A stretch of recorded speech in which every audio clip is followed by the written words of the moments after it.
Vamos ao que interessa. Eu estava em casa esses dias meditando e pensando, e já tem alguns dias, tá? Sério mesmo. Meditando e analisando, sabe, a questão da fragilidade humana, a nossa vulnerabilidade, a nossa pequenez, o quanto Deus é grande, tentando entender, né, as coisas da vida. É problema, é conta, é coisa boa, é coisa ruim, como que a gente reage diante disso, tal, e aquela coisa, a vida vira, né, parece que a gente está dentro do liquidificador de vez em quando, assim, né, e aquela coisa e tal. E eu analisando tudo isso, eu comecei a perceber que isso tudo sempre existiu, no decorrer da história tudo sempre existiu, né? A história da humanidade parece que é um círculo assim, vicioso, só muda os personagens. E aí, o que se faz com tudo isso? Depende com que óculos você está olhando essas situações. Como você está olhando isso? Isso também demonstra como está o nosso coração, para percebermos tudo isso que acontece. E aí isso nos leva a tomar algumas posturas, de fibra, de força, percepção. Mas antes de entrar no texto que eu quero compartilhar com vocês, eu também fui levado a analisar a situação de um time de futebol, a dinâmica de um clube de futebol, ou a dinâmica da vida de um atleta. Rapaz, se você for analisar e perceber, cara, para ser atleta, você tem que ser focado, empenhado, está disposto a sacrificar muita coisa. Já imaginou?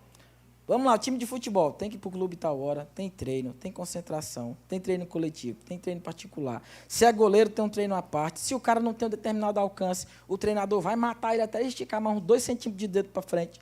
Se o cara chuta forte, vai musculação, engrossar mais a perna, mas não pode ficar pesado, mas o cara tem que chutar forte. Se o cara é veloz, tem que ser mais veloz ainda, para isso ele precisa de músculo, mas não pode ficar pesado. E aquela coisa toda, e joga, e se arrebenta todo no jogo. Tem uns que vão para a banheira de gelo. Cara, é impressionante.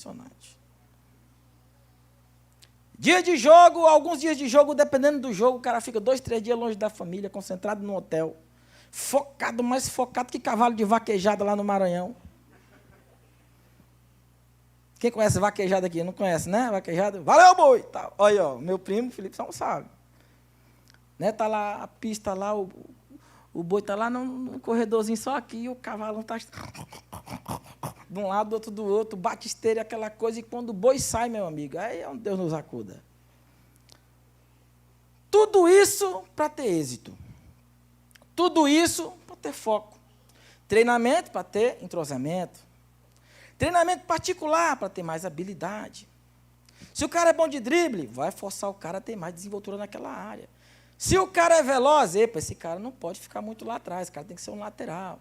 Se o cara é bom de finalização, mas não corre muito, então deixa ele mais perto do gol. Quem sabe é um Romário da vida, né? E assim vai. Cara, não é fácil. Eu tenho 2 primos lá, minha prima e meu primo, 2 irmãos.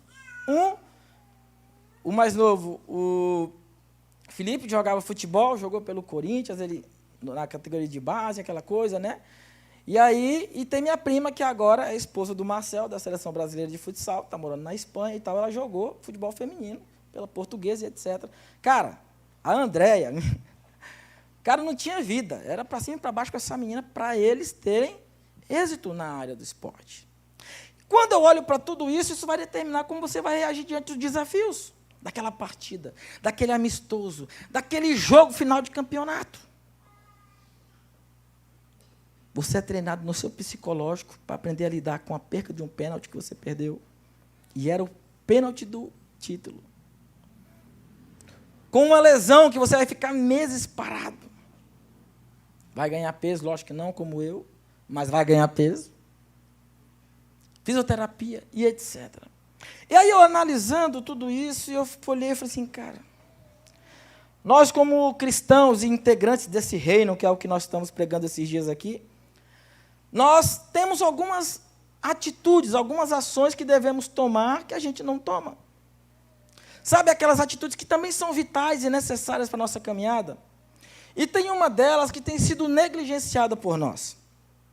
É interessante que o R.C. Sproul, ele chega a dizer que É fácil, é possível você ver alguém que não é crente, alguém que não é salvo, orar. Mas é praticamente impossível você falar que é crente e você não ora. Hoje eu quero falar com vocês sobre a oração. Você vai ver do começo da Bíblia ao final, oração presente o tempo inteiro. Ana orou, Davi orava muito, Josué orou, Abraão orou, Jesus orava muito. Olha o quanto Jesus orou. Eu peguei só alguns exemplos. Jesus orou no seu batismo, está lá em Lucas 3:21. E aconteceu que, como todo o povo se batizava, sendo batizado também Jesus, orando, o céu se abriu. Jesus orou no lugar solitário, ele amava fazer isso. Jesus orou no deserto, Jesus orou a noite inteira antes de escolher os 12. Olha, decisões importantes. Jesus fez o quê? Foi buscar técnicas de coach? Foi atrás de um livro especial? Foi ouvir um conselheiro para saber? Não, o melhor conselheiro, o Pai, ele foi orar. Jesus orou ensinando a oração dominical. E é esse texto que eu quero que vocês abram comigo, lá no livro de Lucas.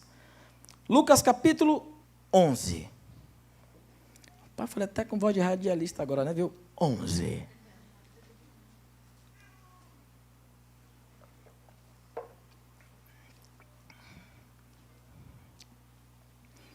Lucas capítulo 11.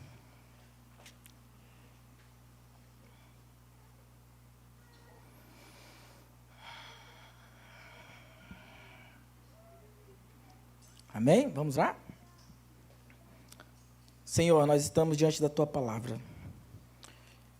A nossa expectativa e a nossa oração é que, por misericórdia e graça, o Senhor fale conosco. O Senhor nos conduz essa noite, ó Pai querido, ao centro da Tua vontade, e nós venhamos perceber o quão valorosa e vital é essa prática espiritual que é a oração. Em nome do Senhor Jesus Cristo, ó Pai, que nós possamos nos debruçar nesse texto e que nós possamos compreender, Pai, o centro do Teu querer, aonde o Senhor quer nos levar, e como é este lugar, Pai, chamado um lugar de adoração e oração. Eu peço, Pai, que no nome do Senhor Jesus Cristo, o Senhor trabalhe em cada coração essa noite. E que cada um de nós seremos despertados para buscar a Tua face, para contemplar o Senhor no secreto. É o que eu te peço em nome do Senhor Jesus. Amém. O capítulo 11, no versículo 1, começa assim. Jesus estava orando em certo lugar e, quando terminou, um dos seus discípulos pediu: Senhor, ensina-nos a orar como também João ensinou os seus discípulos, ou os discípulos dele. Então Jesus disse: quando orarem, digam, ou quando orarem, está lá em Mateus, façam assim. A primeira coisa que eu queria conversar com você, e eu queria dizer que, se você também olhar na Bíblia, procurar na Bíblia uma resposta para aqui, o que é oração? Você vai folhear e você não vai achar alguém falando. Jesus falou, oração é isso, é quando acontece isso. Mas o interessante é que você percebe ela, entende? Você percebe esse ambiente, essa prática, esse mover, essa atmosfera. Você percebe o que é. Sabe aquela coisa que você começa a descrever? Tem 4 rodas, tem 2 faróis, tem 2 portas. Tu começa a olhar e fala, é um carro. Você vai procurar uma definição de um carro, você não acha, mas quando você começa a ver as peças se encaixando, você percebe o que é? Na Bíblia você vai perceber o que é a oração, algumas características que ela tem, algumas coisas que acontecem. Mas você não vai encontrar o conceito em si, oração é. E muita gente, eu percebo que, às vezes, não pratica, não faz, e interessante que a oração, ela é para nós, assim como comer arroz e feijão, assim como respirar, assim como beber água. E é impressionante como negligenciamos, e às vezes eu paro para analisar porque a gente não sabe o que é. Eu gostei muito da definição, do conceito que John Bunyan trouxe. E o John Bunyan, eu gosto demais dele, porque ele escreve cada livro, cada coisa, sabe? Quem já leu O Peregrino aqui? Lê de novo, quem não leu, leia. É maravilhoso, não é? Cara, John Bunyan é... E eu achei interessante no livro dele chamado Oração, que eu li essa semana, e ele diz o seguinte, que oração é um derramamento sincero, sensato e afetuoso do coração ou da alma para Deus, por meio de Cristo, na força e na assistência do Espírito Santo, por coisas que Deus prometeu ou de acordo com a palavra, para o bem da igreja, com submissão, em fé, à vontade de Deus. Ou seja, a oração é algo poderoso. Quando eu acabei de ler esse conceito para você, eu fico imaginando que os discípulos de Cristo viram mais ou menos algo parecido com isso quando via Jesus orar. Você já parou para refletir como é que era os olhares dos discípulos quando viam Jesus indo para um cantinho assim, para trás de uma moita, para de trás de uma árvore, sentar no cantinho e começar a orar? Eu fico imaginando que eles ficavam assim.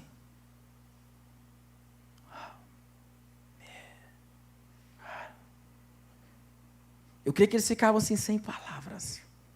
Ou quem sabe, balbuciando um para o outro. O que está acontecendo? Mas, meu Deus, olha como ele está.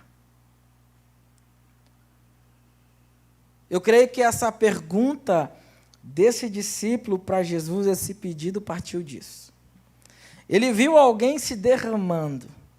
Ele viu alguém derramando a sua alma, se sujeitando à vontade daquele que o enviou, fazendo pedidos, fazendo perguntas, obtendo respostas, pedindo força. Imagine como é que era a conversa de Jesus com o Pai. E imagine os discípulos ali olhando aquela cena. Imagine como é que foi assistir a cena de Ana chorando e orando, pedindo um filho. Se você estivesse lá naquele dia no templo, olhando aquelas mulheres com seus filhos e olhavam para Ana, tiravam chacota da cara dela do dia a dia, e Ana comovida com aquilo, e ela foi para um canto e chorava. Interessante que o sacerdote pensou que ela estava bêbada. De tão entregue que ela estava, carregada de dor, de desejo, amargura. Imagine um mix desses sentimentos. Imagine Davi quando gemia, ou quando escreveu, a minha alma suspira pelo Deus vivo. Já quero dar uma dica. Quer ver orações lindas, maravilhosas? Lê Salmo. Você vai encontrar a oração de ponta a ponta. A oração, como disse John Bunyan, eu tenho certeza que ele olhou para a estrutura da oração Pai Nosso e trouxe esses princípios, esses conceitos, ou esse desenho, ou essa pintura do que acontece nesse ambiente de oração.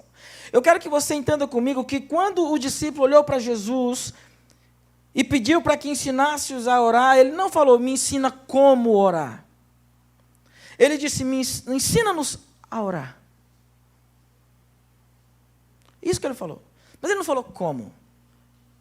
Ou como seria, sei lá, ô Técio, me ensina como eu faço o dó. Não, me ensina como faz isso. Não, me ensina a orar.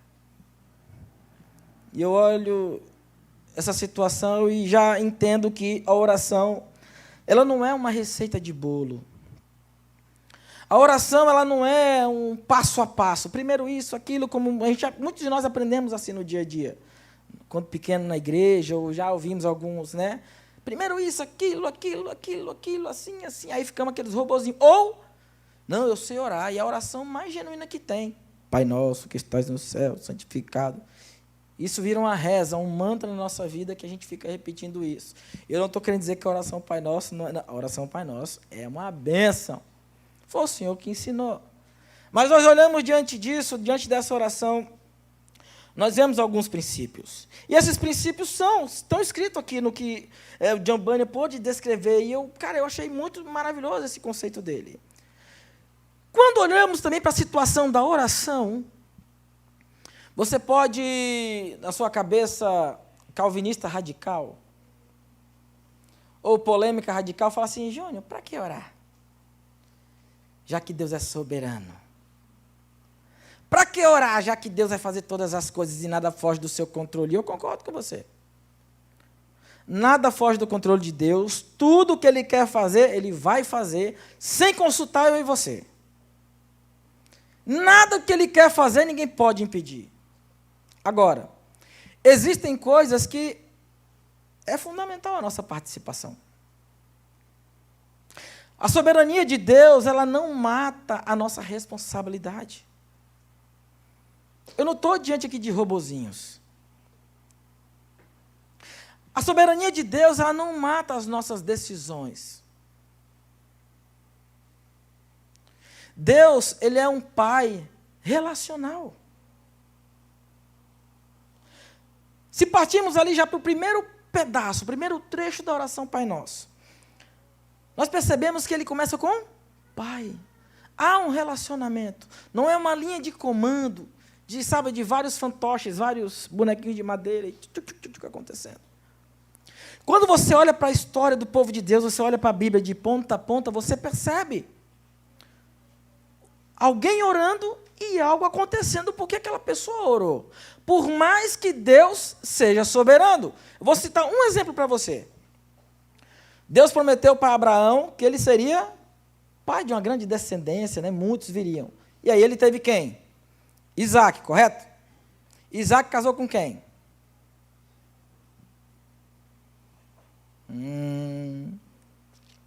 Rebeca apareceu na história, não foi? Só que ela era estéril. E a promessa para Abraão, como é que fica?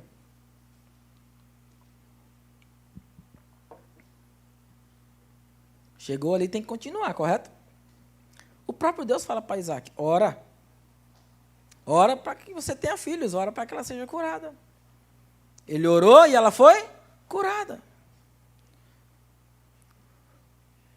O próprio Deus que nos manda orar é o mesmo Deus que estabeleceu meios para que as coisas aconteçam na nossa vida. Você entendeu? O próprio Deus que criou toda a história, Ele estabeleceu meios para que algumas coisas acontecessem. Eu vou fazer isso, vai acontecer aquilo, eu vou fazer aquilo ali, mas aquilo ali para encaixar ali vai ter que ser através da oração. Aquilo ali vai acontecer aqui, aquilo ali vai acontecer na vida dele através da renúncia. Aquilo vai acontecer aquilo ali, sabe?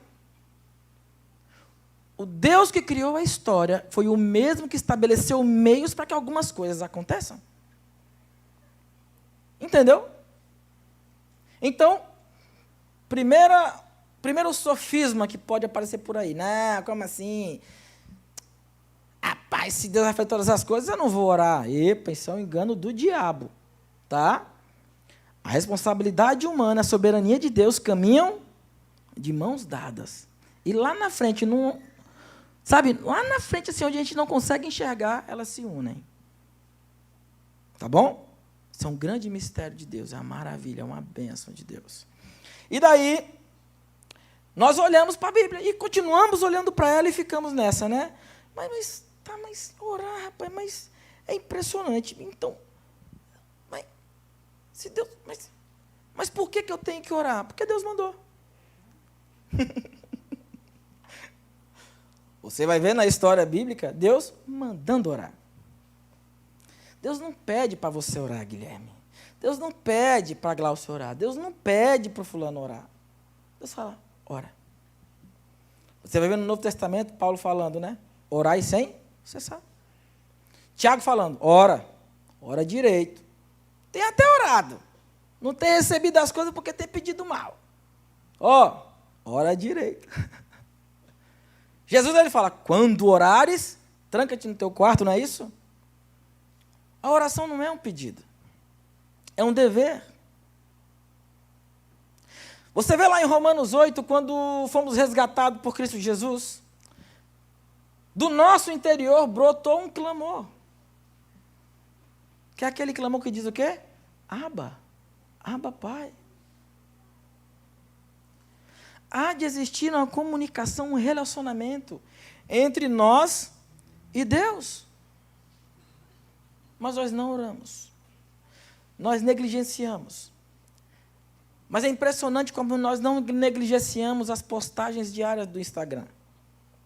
Aqueles que buscam engajamento na sua rede social, eles estudam o horário certo para publicar, qual o perfil de pessoas que olham o seu perfil do Instagram, o público, e fica naquela engajada e tal, e publica e tal, e coloca no horário certo e tal, e aquela coisa, e analisa, e vai no tal de Analytics, e vai no Google AdSense, e faz não sei o que lá.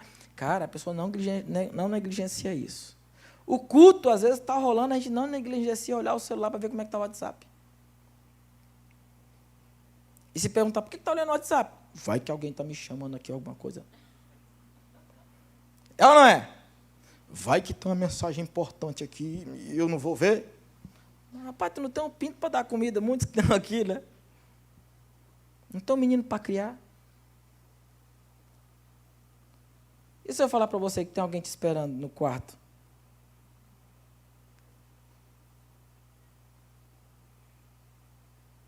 Por que a gente negligencia?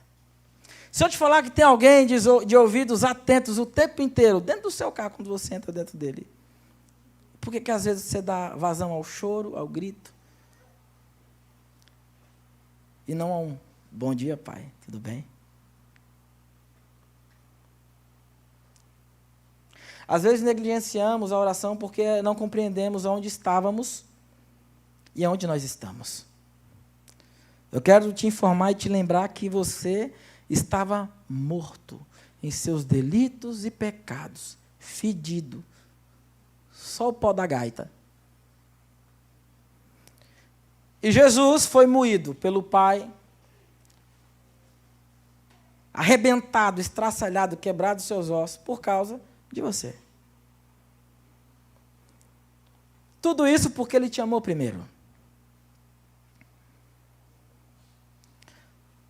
Às vezes nós negligenciamos porque nós não compreendemos quem é Deus.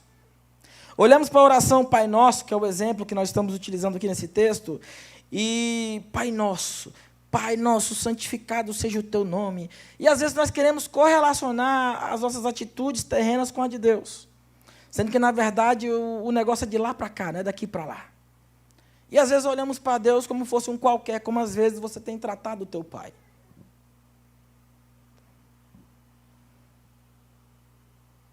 Ou como a moral que você dá para o teu pai por aí. Às vezes você tem utilizado como padrão as coisas daqui para olhar para lá. E aí isso não tem despertado a vontade de estar lá nesse lugar de oração, de estar diante dele, diante dessa reunião, desse derramamento sincero, porque ele vê tudo, tá? Ele sabe de tudo. Ele não corta a volta. Lembra da audiência que ele teve com a mulher no poço? Ele não corta a volta. Jesus não corta a volta. Mas pensa num homem compassivo, misericordioso, amável. Mas o nosso pecado não nos deixa chegar. Porque Ele é o Pai Nosso que estás no céu e é santificado o nome dEle. Ele é perfeito, Ele é santo 3 vezes. Estar diante dEle, às vezes, sabe, para alguns que reconhecem de verdade onde estava, dá fome e sede de estar diante dEle. Alguns até pedem, Senhor, toca em mim, Senhor, fala comigo, Senhor. Cara, eu já pedi cada coisa. Rapaz, teve um dia que eu pedi, eu estava dentro do carro dirigindo lá no Maranhão, e eu peguei e estou lá, e eu falei, Deus, se o Senhor existe mesmo. Ué, mas não é oração de menino do buchão lá do Maranhão, né? Oh, Deus, tal, se o Senhor existe, Deus, eu quero mais, Deus, entra nesse carro aqui, Deus. Na minha memória eu fiquei caladinho. A barriga gelava, assim, dava uma dor de barriga, assim, aquele negócio. Um dilurimento no estômago. Eu fiquei, meu Deus. Rapaz, eu tinha plena certeza que tinha alguém no banco de trás comigo. Vê um temor nesse carro, Robert Wald. Porque ele é santo. E a oração de um filho, de um justo, ele não nega, está escrito. Ele não nega, ele atende, porque a oração do justo anda em consonância com a vontade dele. Pai nosso que estás no céu, santificado seja o teu nome, venha a nós o teu reino, seja feita a tua vontade. Estar diante de Deus nos humilha. Sabe por quê? Porque somos soberbos. E nós sabemos muito bem que se a gente pedir algo que está longe da vontade dele, ele não vai conceder.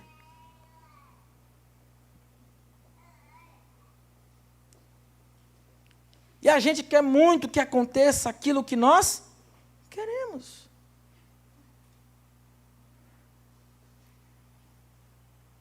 Nós pedimos por coisas desnecessárias, que às vezes também vai fora da vontade dele. Pai nosso que estás no céu, santificado seja o teu nome, venha a nós o teu reino, seja feita a tua vontade. Assim na terra como é feita, o padrão é lá. O pão nosso de cada dia nos dá hoje. Quem aqui é conformado com o necessário?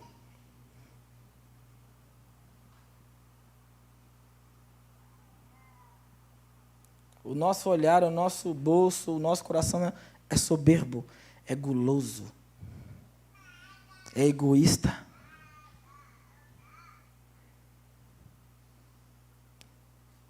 O Senhor nos convida a meditar e pensar a respeito do o que é satisfação para nós.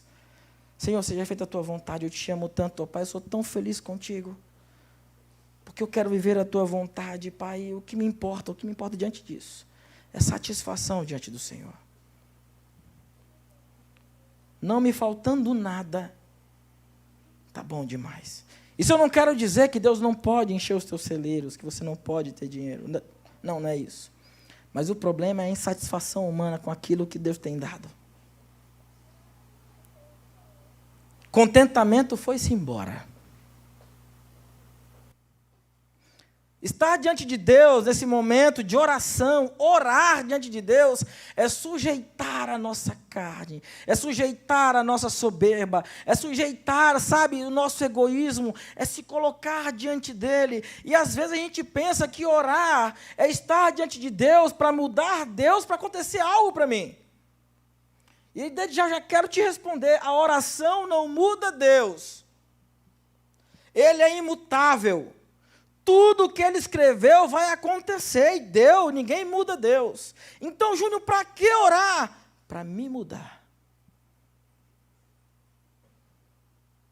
Se a resposta pudesse ser bem curta, para que eu oro? Para que eu seja mudado. Por que eu oro? Porque eu tenho que glorificar a Deus, e quando eu glorifico a Deus, eu sou beneficiado com isso. Porque eu começo a enxergar as coisas com o óculos de Deus, com a visão de Deus, com a dimensão que a Bíblia me leva a observar. Entendeu? A oração não muda Deus. A oração, ela me muda. A oração, ela me santifica. Porque estar diante de Deus é aquele momento que eu olho para Ele e falo, Senhor, me perdoa, assim como eu tenho perdoado aqueles que me têm ofendido. Será que há perdão em nosso coração? Lembra das bem-aventuranças? Bem-aventurados os misericordiosos, porque terão, alcançarão ou receberão misericórdia. Olha esse princípio aqui, essa bem-aventurança na oração. Estar diante de Deus é se colocar diante dele, diante do espelho e falar, Senhor, me perdoa. Tal, e Deus olha assim, mas tu não é um cara perdoador. Calma aí, deixa eu te mostrar um negocinho aqui para você consertar na sua vida. Eu vou te perdoar. Não tem problema, mas olha aqui.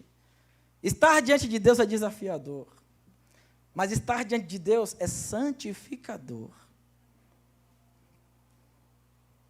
A nossa mente é meio que, sabe, humilhada. Eu vou usar uma palavra que não entenda pejorativamente, mas é meio que adestrada, sabe? A nossa carne, ela é malvada, ela é soberba, ela é rebelde. A palavra diz que existem duas leis que ficam militando assim, ó, do espírito e da carne, fica lutando o tempo inteiro.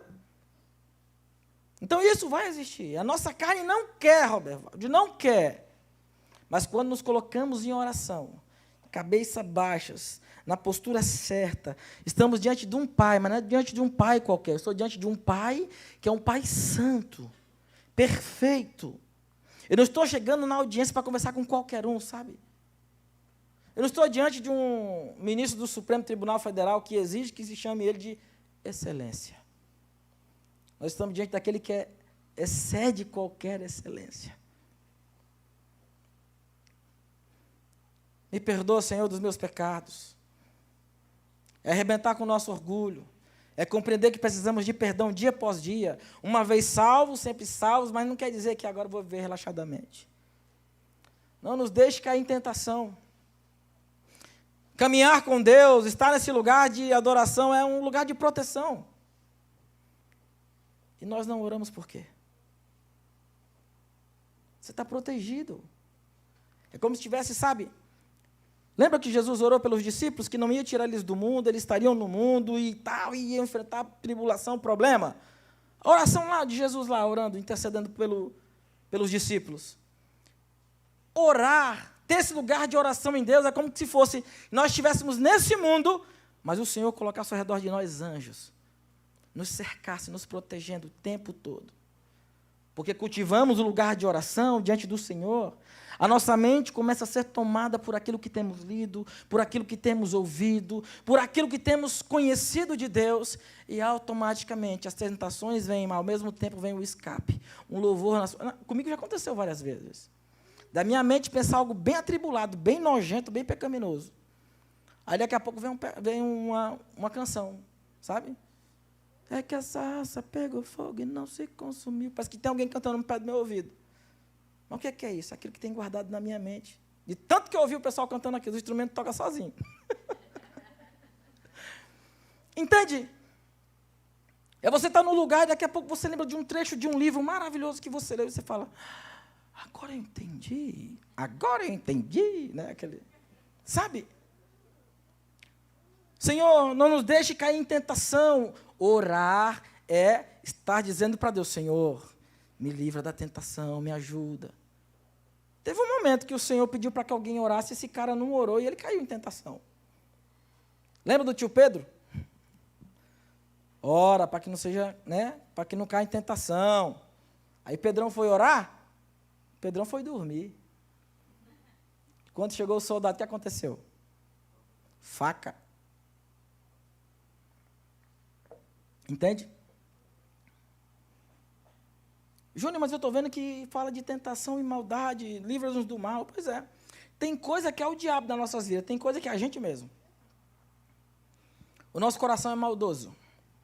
E é necessário que a gente peça para o Senhor colocar um cabresto nesse abençoado desse coração. Só Ele que sonda, só Ele que tem poder para cuidar do nosso coração. Nós não conseguimos cuidar do nosso coração. E eu falo para você, e eu pergunto para você, você tem orado? Você tem percebido que orar é perceber Deus nos mínimos detalhes, das mínimas coisas? Você perceber a mão de Deus direitinho? Sabe que é Deus, sabe, fazendo. Rapaz, eu percebi Deus de uma forma tão forte nessa catástrofe de Blumenau. Eu fiquei impressionado. O quanto de Deus me arrebentou no meio. Usou aquele pai para me arrebentar no meio. Usou o pai e o rapaz lá, o usado pelo diabo lá, aquele rapaz, que o Senhor tem misericórdia dele. Me confrontou, porque eu falei, cara, se eu fosse com a Alice, eu não agiria daquela forma. Aquele pai agiu. E ao mesmo tempo fiquei morrendo de vergonha. Rapaz, eu fiquei com uma vergonha. Com uma vergonha que eu fiquei assim, cara, eu sou pastor. Meu Deus, como é que pode habitar isso no meu coração? Ô gordo desgraçado. Meu Deus, sou pior do que o cara da machadinha. E aí vem aquele pai e prega para o Estado e depois vaza. O mundo inteiro está vendo um homem pregando o Evangelho. Alguém sendo manso. Alguém sendo misericordioso. O Senhor atendendo a oração da igreja, que ora, que seja feita a tua vontade, que venha o teu reino, que seja feita a tua justiça. Está vendo como Deus responde a oração? A igreja ora para que muitos sejam alcançados. Deus falou, vou alcançar muita gente, através de um pai de Blumenau. Você consegue perceber Deus nisso? Se você não consegue perceber, eu quero dizer para você, você precisa se converter. Porque a tua mente está muito pecadora, como a minha estava naquele exato momento quando eu vi a notícia. Nós não queremos orar. Jesus falou para orar. Jesus mandou orar. Ora, ora, ora, e nós não oramos. Quando oramos, mortos ressuscitam. Quando nós oramos, pessoas são curadas. Quando nós oramos, milagres acontecem. Quando nós oramos, Jesus é glorificado. Muita coisa acontece por meio da oração. E por que nós não oramos? O meu convite a você essa noite é te despertar e falar, ore. Por quê, Júnior? Porque Deus mandou. O que eu posso te dizer essa noite é que orar faz bem. Orar nos santifica. Orar é demonstrar que conhecemos quem nos salvou. Orar é sabermos que existe um comando nesse universo. Orar é perceber que nada podemos fazer se o Senhor não cuidar de nós. Ore. Ore. Nós não queremos orar porque a nossa carne não quer orar. Não quer. A gente começa a chamar Jesus de Jesus e acaba chamando de Genésio. Aí você fala para mim, Júnior, eu não oro muito porque quando eu começo a orar me faltam palavras. Mas quem disse que oração é apenas informação? A informação Deus já tem, Ele é onisciente. A oração é um derramamento de coração. A oração é um rasgar das vestes. A oração é um debruçar de coração, é um reclinar de cabeça. A oração é um se prostrar ao pó, mesmo sem abrir a boca. E se você não sabe o que falar, eu quero dizer para você, o Espírito Santo intercede por você com gemidos inexprimíveis. Quantas vezes eu quis orar? Pensa na semana abençoada, foi essa minha. O carroceiro ia chorar se eu contasse a história. O cavalo, né, do carroceiro. Aí eu olhei para a Mária e falei assim, Mária, eu preciso orar, eu preciso orar, eu preciso orar. Eu preciso orar, minha mente está muito inquieta, meu coração está... Eu preciso orar. E fui para a sala orar. Eu não lembro que eu orei. Só lembro que eu acordei. Depois de não sei quantas horas de joelho na sala, eu acordei babando lá, e a cachorra do meu lado. Mas ainda bem que tem o Espírito Santo que intercede por mim, eu fiquei calminho, no outro dia foi tudo muito bom. Queria que você ficasse de pé comigo. E eu quero trazer para você 2 conselhos.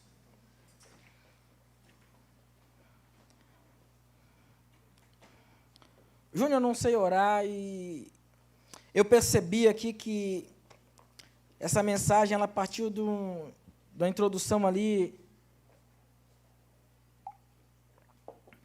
de um fato de os discípulos ter olhado para Jesus e pediu que Jesus ensinasse a orar. Às vezes a gente não sabe o que orar e como orar e o que fazer. Eu queria convidar você. Tira um tempo da tua vida na semana, tira aí, e vai meditar em salmos. Vai lá, pega um salmo daquele ali, e lê. Lê um salmo daquele de ponta a ponta ali, e começa a refletir naquilo que o autor escreveu. Como estava, você vai ver ali um coração angustiado, um coração deprimido, um coração feliz, um coração com medo, um coração esperançoso, um coração ansioso, um coração valente. Você vai ver tudo isso ali. Isso é oração. Você vai ver o homem se direcionando a Deus como o Senhor. Você vai ver o homem agradecendo pela vitória que o Senhor deu, pelos milagres que aconteceram. É um bom ponto de partida. Outro conselho que eu dou para você. Invista em boas canções para você ouvir. Júnior, tem muita canção boa na igreja. O que eu posso ouvir? De primeiro, ouçam canções onde a letra, você lê ela magnifica o Senhor. Ela canta os atributos de Deus. Eu sou sincero a falar para você, se eu vou cantar alguma música que fala de Deus, que Ele é santo, que não sei o que lá, rapaz, é uma briga comigo aqui para eu não soltar o microfone e ficar chorando no canto. Porque para mim é muito forte. Um conselho que eu te dou. Selecione músicas que, sabe? E mais outro conselho que eu vou te dar, que não estava aqui na lista, eu vou te dar. Líderes nessa igreja, graças a Deus, não faltam. Procura alguém que você tem como admiração, exemplo de fé, que você olha assim, aquele cara, aquela menina, parece tão, sabe? Dedica um tempo na semana para estar junto, conversando, compartilhando das experiências que viveram com Deus. Isso ajuda a alimentar a nossa fé, sabe? Nos instigar em oração. E às vezes, às vezes não, eu quero te dizer, você não, eu vou orar agora, gente, vou começar. Você não vai orar nem 5 minutos. Porque às vezes vai faltar a palavra, mas você fica naquela, o que falar e tal. Não. É estar na presença dele. Sabe, Jesus orou. A oração é marcada por fervor, sinceridade, sem vontades alheias, vontades falsas, vontades soberbas. É com um coração sensato. E quando eu falo de coração sensato, é sabendo onde você está e quem está diante de você.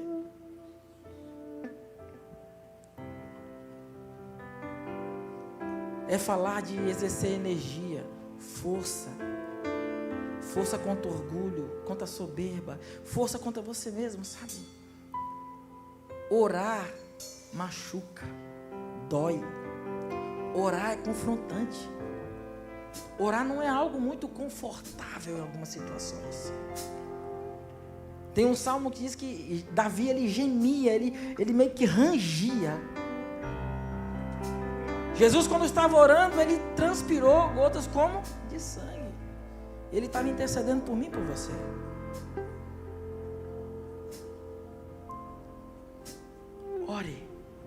Ore. E agora eu queria tirar um tempo com você. Pode apagar as luzes para mim? Eu queria que você tirasse um tempo agora para você orar. Para você refletir. Para você cantar. Para você meditar em tudo isso que foi falado. Às vezes a cura de uma enfermidade só está esperando uma oração.